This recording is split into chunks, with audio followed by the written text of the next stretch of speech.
चुनाव रिजल्ट के बाद जो चीज सबसे ज्यादा विवादों में रहती है वो है ईवीएम। लोकसभा चुनाव 2024 में बीजेपी को 240 और कांग्रेस को 99 सीटों पर जीत हासिल हुई।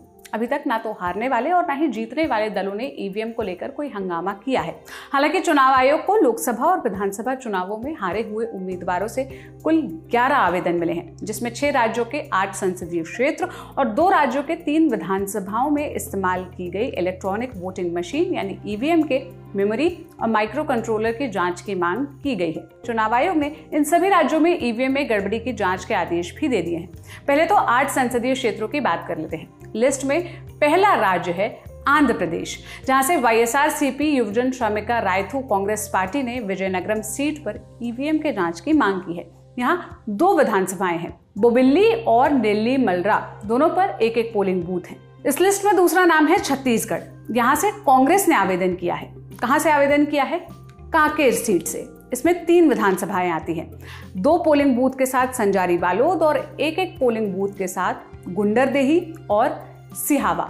छत्तीसगढ़ के अगर नतीजों की बात की जाए तो यहाँ पर बीजेपी ने 11 में से 10 सीटों पर जीत दर्ज की है। सिर्फ कांकेर लोकसभा सीट ऐसी थी जहां बीजेपी ने मात्र 1884 वोटों के अंतर से जीत हासिल की। यहां से कांग्रेस प्रत्याशी बीरेश ठाकुर ने ईवीएम पर सवाल उठाया है। इस लिस्ट में तीसरा नाम है हरियाणा का। हरियाणा में कांग्रेस ने ईवीएम के जांच की मांग की है। कौन सी सीट से? पहली सीट है करनाल, यहाँ पर 2 विधानसभा सीट है, करनाल और पानीपत सिटी, इसमें 2 पोलिंग बूथ है। और दूसरी सीट है फरीदाबाद, जहां बड़खल विधानसभा में 2 पोलिंग बूथ हैं। लिस्ट में चौथा नाम महाराष्ट्र का है। महाराष्ट्र में बीजेपी ने अहमदनगर सीट पर ईवीएम की जांच की मांग की है। यहाँ से 6 विधानसभा सीटें लगती है, जहां शेवगांव में 5, राहुरी में 5, पारनर में 10, अहमदनगर सिटी में 5 और श्रीगोंडा में 10 और करजत जामखेड़ में 5 पोलिंग बूथ आते हैं। लिस्ट में अगला नाम है तमिलनाडु का। तमिलनाडु से बीजेपी और डीएमडीके यानी देसिया मारपोकू द्रविड़ कड़गम, इन 2 पार्टियों ने ईवीएम के जांच के आवेदन दिए हैं। बीजेपी ने वेलोर लोकसभा सीट पर जांच की मांग की है। यहाँ 6 विधानसभा सीट्स आती हैं। कौन कौन सी आती है? पहली है वेलोर, इसमें 1, अनाइकट में 1, वी के कुप्पम में 1, गुड़ियाथाम में 1, वानियम बदी में 1 और अंबुर में 1 पोलिंग बूथ आते हैं। जबकि डीएमडीके ने केवल विरुद्धनगर सीट पर जांच की मांग की है। यहाँ 1 विधानसभा में कुल 14 सीटें हैं। आखिरी नाम है तेलंगाना और तेलंगाना राज्य में बीजेपी ने जहीराबाद से जांच का आवेदन दिया है। यहाँ 3 विधानसभाएं हैं,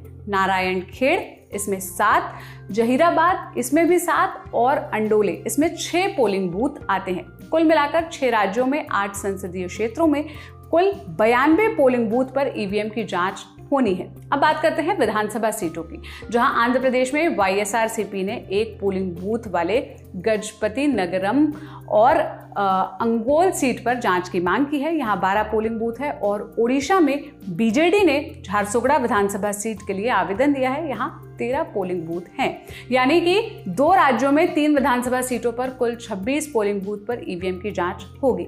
अब आपको बता दें कि 24 अप्रैल को सुप्रीम कोर्ट ने आदेश दिया था कि किसी भी चुनाव में प्रत्याशियों के अनुरोध पर वेरिफिकेशन का आवेदन किया जा सकता है। ये पहली बार है कि चुनाव आयोग को इस तरह के आवेदन मिले हैं। 4 जून को काउंटिंग से पहले 1 जून को आयोग की ओर से गाइडलाइन आई थी। इसमें प्रावधान था कि रिजल्ट आने के बाद जो भी सेकेंड पोजीशन वाले उम्मीदवार है वो ईवीएम चेक कराने के लिए आवेदन करा सकते हैं। इसके लिए आयोग की ओर से एक ईवीएम चेक कराने के लिए 40,000 रुपए प्लस 18% जीएसटी की कीमत तय की गई। हालांकि इसके लिए उम्मीदवार को रिजल्ट आने के 7 दिन के अंदर आवेदन करना था। चुनाव आयोग के मुताबिक वेरिफिकेशन की प्रक्रिया चुनाव याचिका दायर करने के 45 दिन बाद ही शुरू होगी, जो कि 19 जुलाई है। ये जानकारी आपके लिए मेरी साथी प्रगति चौरसिया ने जुटाई थी। मेरा नाम सोलन है। इस मामले पर जो भी अपडेट आएगा हम आप तक पहुंचाएंगे, लेकिन आप क्या राय रखते हैं, क्या कहना चाहते हैं और इन आवेदनों को लेकर आप क्या सोचते हैं, हमें कमेंट बॉक्स में अपनी राय जरूर बताइएगा। देश और दुनिया की तमाम खबरों के लिए लल्लन टॉप देखते रहिए। शुक्रिया।